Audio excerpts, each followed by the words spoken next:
All right, we're continuing with our patterns unit, but now we're moving into a new concept and a new big idea. This big idea has to do with solving equations to help us solve problems. And an equation would probably have, in this case, expressions as well with numbers and symbols, so usually our letters, that would then explain how to preserve equality. Now, to preserve means to keep, so to keep your equation equal, basically. And by knowing that your equation needs to be equal, using that to be able to find an unknown. So for example, we have this teeter-totter. At this point we can see that it is equal. What do you suppose would happen if the boy puts the backpack onto his back? Then we obviously would no longer have equality. This side would go down, and she would end up going up. This is like any equation. Both sides need to be equal in order for the equation to work. All right, so using this idea of equality, take a look and press pause for a moment and determine whether or not you think this is equal. This would be our equal sign or whatever. Is this side the same as this side? And is this side the same as this side? Take a moment, press pause, and try those now. All right, let's take a look. Well, we know one row has 10, so 10 and 10 is 20. So this side is 20. Let's take a look at this other side. We've got a row of 10, and 1, 2, 3, 4, 5, 6, 7, 8, 9, 10. So 10 and 10, which then also means that this side is 20. So yes, it is in fact equal. Let's take a look at this next set. We have 10, 20, 30 on this side, so 30 here. And on this side we have 10, 20, 30, 40. So 40 on this side. So is this equal? No, it is not. To show that it is not equal, we have an equal sign and a diagonal line through it to indicate no, not equal. Let's take a look at these pan balances and determine whether or not they are equal. For each of these pan scales, the expression in one pan is equal to the expression in the other pan, and we use equal signs to show that the two expressions are equal. So on this side we have 36 divided by 6, which is 6, and on this side we have 15 minus 9, which is 6. So in fact they are equal. On this side we have 12 plus 5, which is 17, and on this side we have 5 plus 12, which is just changing the order of those numbers. With addition doesn't make a difference, so also 17. So yes, both sides are equal. That's why we can say 12 plus 5 is equal to 7, because this side is, 17. This side is 17, and this side is 17, making them equal. Any equation for it, in order to be able to work, has to be equal on each side. The value of the numbers have to be equal. 3 times 7, 21. 7 times 3, 21 is equal. As you noticed on the last screen, when we add two numbers, their order does not affect the sum. The sum, remember, is the answer after adding. The scale is always still balanced. So 2 plus 4 is the same as 4 plus 2. This is called the commutative property, and it applies for addition. Careful, it does not apply for subtraction. If I had 4 minus 2, can I also have 2 minus 4? Well, can I take 2 away from 4, or 4 away from 2? No, I can't. It is not equal.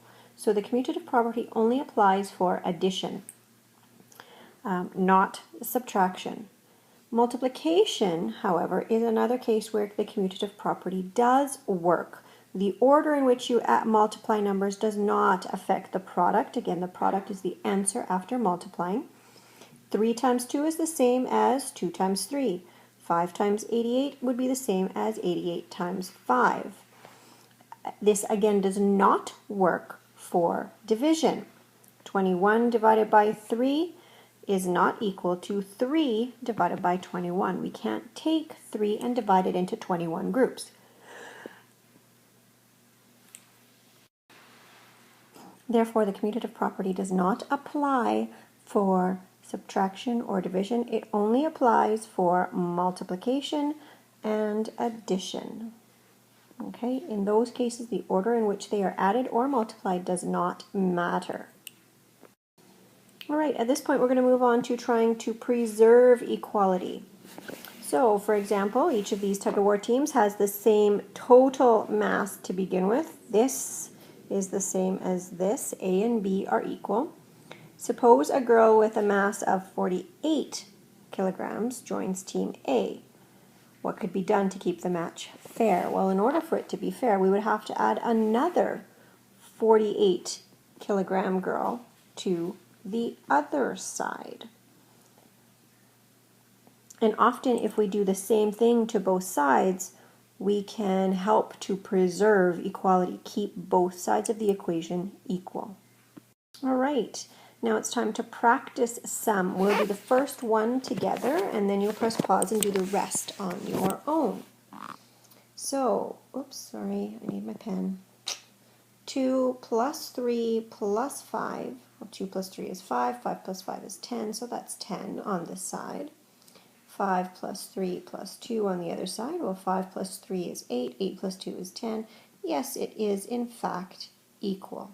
Try the same thing for the rest, either an equal sign if it is, or an equal sign with a diagonal line through it if it is not equal. Press pause and try now. All right, let's take a look. B, we have 15 on one side. Oh, shucks, I need my pen again. Sorry. We have 15 on this side, and we have 3 times 5 on this side. Well, 15 and 3 times 5, which is equal to 15. So yes, it is equal. C, let's take a look. That was B. That was A. C. 3 minus 5 and 5 minus 3. Well, we can't really take 5 away from 3. We would still have 2 that we would need to get from somebody. So actually that would equal negative 2 on this side. And 5 minus 3 would equal 2, but this side is negative 2, so it does not equal. We would still need 2 in order to make that work. And let's try the last one, D. 16 divided by 4 is 4. 3 plus 4 is 7. Not equal. What could we do to make it equal, to preserve that equality? Well, we could add 3 to this side. So if we had 16 divided by 4 plus 3 and 3 plus 7, then we would preserve equality. So we can help to figure out a missing number if we don't know what it is by preserving equality. All right, now you're going to try a few where you use that preservation of equality to figure out the missing number. Our missing number has been represented by either a letter or a blank. So take a moment, press pause, and on your piece of paper, try to determine what the missing number should be. All right, so for example, we want this side to equal 21, we want this side to equal 21. Well, what times 3 is going to equal 21? Well, 7 times 3 is equal to 21, which means 21 on this side, 21 on this side, they are now equal. If we wanted to look at this one, we want 54 on this side, we also need 54 on this side. 6 times what is going to give us 54? Well, 6 times 9 gives us 54. So now both sides are 54 and are in fact equal. 6 plus what gives us 14? We want both sides to equal 14. This side already is 14. 6 plus 8 would give us 14. Now both sides are equal. 18 divided by something, we want it to equal 9 on both sides. Well, 18 divided by 2 will give us 9. Now both sides are 9 and it is in fact equal. All right, here's a couple more questions for you. These ones are more difficult, so please use your calculator if needed. Go ahead and try to see if you can find the unknown number by making sure that both sides are equal and you are preserving equality. All right, well, let's see here. 12 times something, that's going to equal 156 because we want both sides to equal 156. Well, what I'm going to do actually is I'm going to take 12 away from here by dividing, because it's the opposite operation. 156 divided by 12 equals 13. So let's see, does 12 times 13 truly equal 156?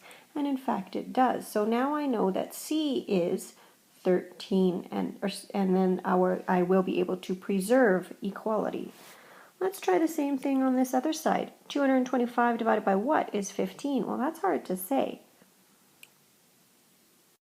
Now in this case, I'm going to divide by 15 over here to see what it's going to equal. 225 divided by 15 is in fact 15. So if I know that it does equal 15, then they are equal. So R is 15. Again, over here, we're going to try and figure out what our number is.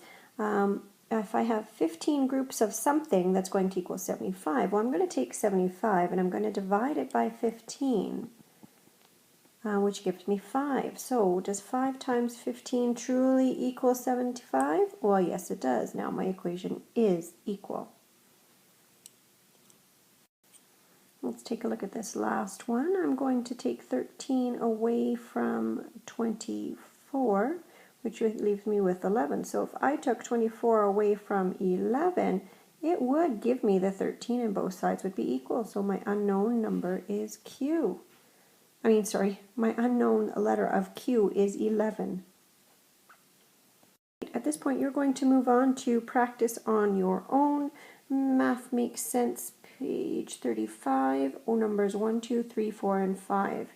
And it's going to be both ideas, making sure that you use symbols and pictures to show and explain the preservation of equality, so making sure that you can preserve equality and show that both sides are equal, and in this case using what you know about preserving equality to find the unknown, find the missing number. As you work, make sure if you have any questions, you let